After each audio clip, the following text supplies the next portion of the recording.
Well, I'll be married 50 years next March, so, and yeah, it's been good. One of the things that a lot of families probably do, and which I've done, is you move house a number of times. So I've moved 3 times, and my last move was 14 years ago today. I have to say, it was a complete life change. You can understand moving from a fairly large town to a completely rural area. What does family mean? Family means a sharing of love and sharing of joys and sorrows. Sharing, I suppose, if I were to put family into one word, I would say sharing. It's sharing the joys, sharing the sorrows, sharing the good times and the bad times. Describing my family situation, I think my family situation would be a family of 1 to start in the center of the circle. And when you expand that circle, it incorporates close friends and their families. It incorporates the core family that I came from and their families. So my brother and his son and daughter, and then it grows. So it's an expanding circle. But my family, in the traditional sense of family, I don't have a family. I'm a single person. So I get my meaning from the things that I do, and I get my meaning from the people that I love and cherish in my life. My name is David. I live in Dave.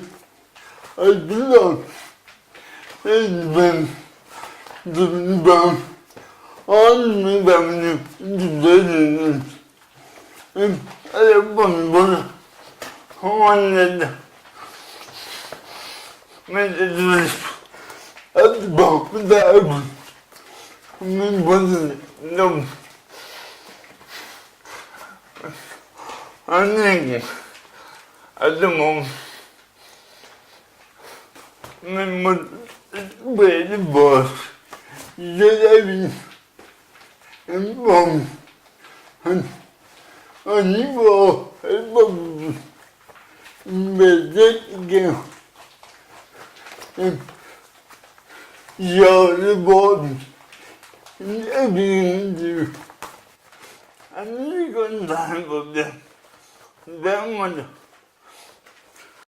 My family situation is my immediate family, which is my husband, and we have 5 children from 29 down to 21, 4 sons and a daughter. And then we've been married for 30 years. And then I have a sister and brother and mum and dad, and very fortunate that they're all alive.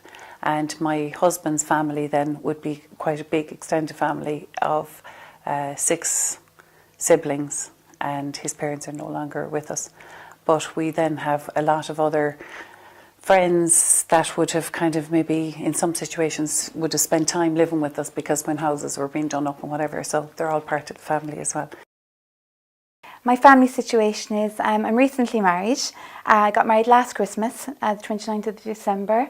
So newlyweds still at the minute, I suppose.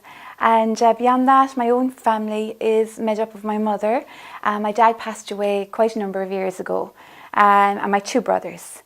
One brother lives at home with my mother, and my other brother is married with 4 small children. 4 children under the age of 6. So busy household. The last couple of years, I suppose based on my own experience within the Diocese of Limerick, being part of the synod process, I've been seeing family in a much broader sense.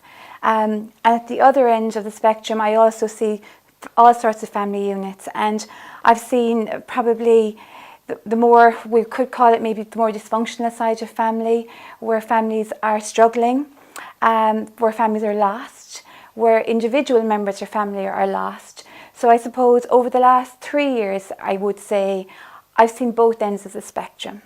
And I'm beginning to understand a more beautiful concept of family, you know, and the importance of family and coming from a good solid family background, however that might be made up, you know. So yeah, I suppose I've seen both sides over the last few years. Today would have been my wedding anniversary, the 55th. And I had dated my husband before that for 5 years, 4 months, and 23 days, but who was counting? He was a confirmed bachelor. Fortunately, I have a good relationship with my growing children, and I'm glad of that. I enjoyed having kids. It wasn't some kind of sense of duty, and I was lucky enough, because times were a little different then, to be able to be home until they were older. What would family be to me? Oh my, that's such a profound question. We share a history. Each of us is an individual. We share certain things in common, including a sense of humor and certain interests, but I'm not sure how I define it. It's just a feeling of belonging, and growing up in a little town in Iowa to some extent extends your family, because when you go out on the street, you speak to everyone you see.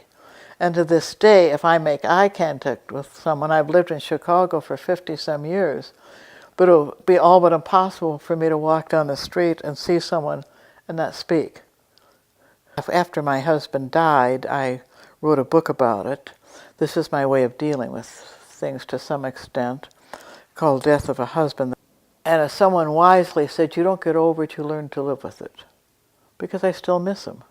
And I'm sure I always will miss him, but you learn to try to build a life, sort of brick by brick by brick. My family is a Catholic family. There's 4 of us in the family. I have a younger sister, and I live with my mum and dad as well. Our family is big on both sides. My 2 nanas are alive, so I go and visit them often. I'm Congolese. I'm married, and I have 6 children. I fled my country. I was in Tanzania, lived in Tanzania for a long time, 20 years plus. 2014, I was selected by the UNHCR to come here in Ireland from Tanzania, where I lived for a long time in the refugee camp. I'm coming for my wife and my 5 children, and then now we have another children was born here in Ireland. Well, I'll tell you one memory that stays in my mind all these years, when I was about maybe 10 or 11 years old. I remember one night we used to all go to bed around maybe 10 o'clock or something. But about 11:30 I came up to the kitchen to get a glass of water. And so I went into the cold kitchen, and the fire was out already, and there was my father kneeling down, praying by himself. That image stays in my mind forever. And to see my father, that somehow he was talking to God, and that for him it was real. So these memories of the faith being part of the rituals of our lives. Walking during Lent, walking the mile down to Spring Hill Church for the Stations of the Cross in the dark, and going to visit a neighbour on the way back to get a cup of tea and a couple of biscuits or something, whatever it was. These little things were part of our lives, I suppose. And I would say for me, it was definitely my mother's prayers that got me so far, because she had a great faith and just called out to the Lord. She had a lot of suffering in her own life, and she just turned to the prayers and to see her through.